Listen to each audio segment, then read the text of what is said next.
Okay, so you've definitely seen it, right? You're at the checkout online, and there it is, that little button promising you can get that thing you want right now and pay for it later. In 4 easy, interest free installments. And it seems so simple, so harmless, just a nice little convenience. But let me tell you, behind that one little button is a massive, complex, and unbelievably valuable industry. And that, right there, brings us to the big question. I mean, think about it. If they aren't charging us any interest on these simple little payment plans, how in the world are these companies building a market that's worth billions of dollars? Where is all that money really coming from? Well, that's what we're going to dig into. And look, when we say billions, we are not exaggerating one bit. The global buy now, pay later market, it's projected to hit a mind-blowing $560 billion in 2025. Yeah, this is not some niche little product anymore. We're talking about a global financial engine. Okay, so let's get into how this whole thing actually works. So, to figure out where the money comes from, we've got to understand what happens step by step the second you click that button. Let's break down the mechanics. So, at its core, Buy Now, Pay Later, or BNPL, as you'll see it called, is, well, it's pretty much exactly what it sounds like. You can think of it as a type of short-term loan you get right at the point of sale. It lets you chop up a purchase into smaller, more manageable chunks. And the big selling point? Usually, there are no interest charges. The most common one you'll see is what they call the pay in 4 model. And it's designed to be just super smooth, totally frictionless. So you pick it at checkout. The provider does this really quick, soft credit check, the kind that doesn't hurt your credit score. You pay the first installment right then and there. And then, and this is the really crucial part, the BNPL company turns around and pays the store the entire amount of your purchase right away. So they take on all the risk. From that point on, it's their job to collect the rest of the payments from you. So wait a minute. If you're not paying interest, and the BNPL company is paying the store for you up front, where's the money? How did they make a profit? This, my friends, is the real secret behind their entire business model. Okay, now this is where it gets really interesting. Yeah, sure, they make some money from late fees if you happen to miss a payment, and they offer longer-term plans that do have interest. But look at that chart. The biggest piece of the pie by a long shot comes from merchant fees. So get this, the company you're shopping with, they are the real customer, not you. And we are not talking about small change here. Let's put this into perspective for a second. When you use a regular credit card, the credit card company charges the store, what, somewhere between maybe 1.3 and 3.5% of the sale. But BNPL providers, they charge merchants anywhere from 2 to 8%. I mean, that's often more than double what a credit card costs them. So that leads to the obvious question, right?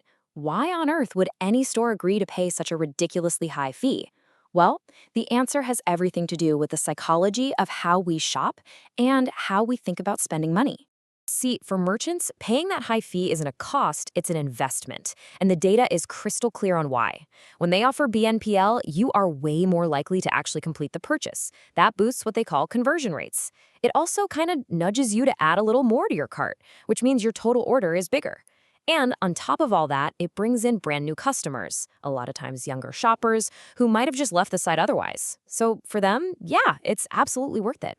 And this is the brilliant psychological trick that works on us, the consumers. Think about it. When a $200 purchase suddenly gets framed as just $50 today, it just doesn't feel as painful to spend the money. It's a real cognitive bias. They call it mental accounting. And this quote here really says it all. For about 2 out of every 5 users, it just makes shopping feel less financially real than swiping a credit card. But this super easy, almost invisible way of spending money, well, it has a pretty serious dark side. It's creating a huge systemic problem that has economists and regulators getting very, very concerned. They're calling it phantom debt. And here's why.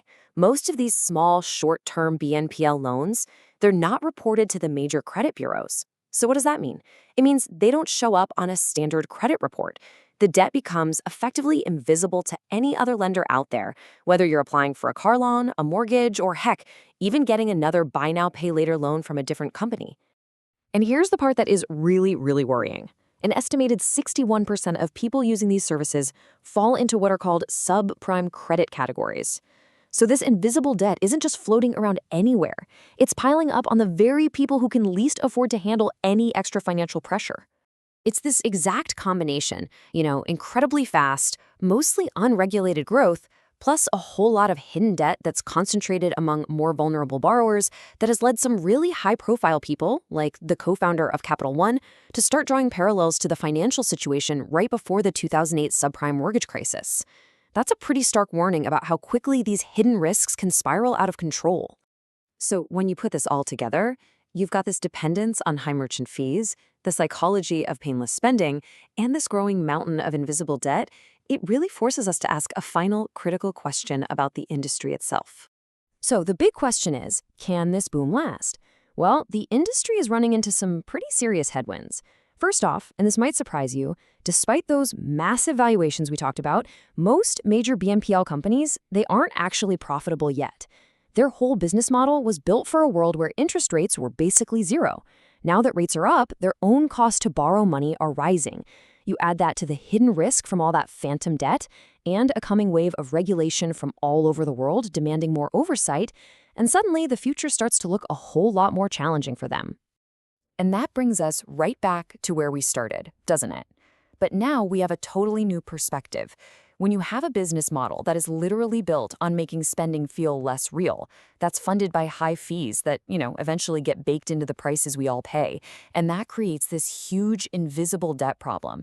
You just have to ask yourself, in a system that's built like this, is interest-free ever really free?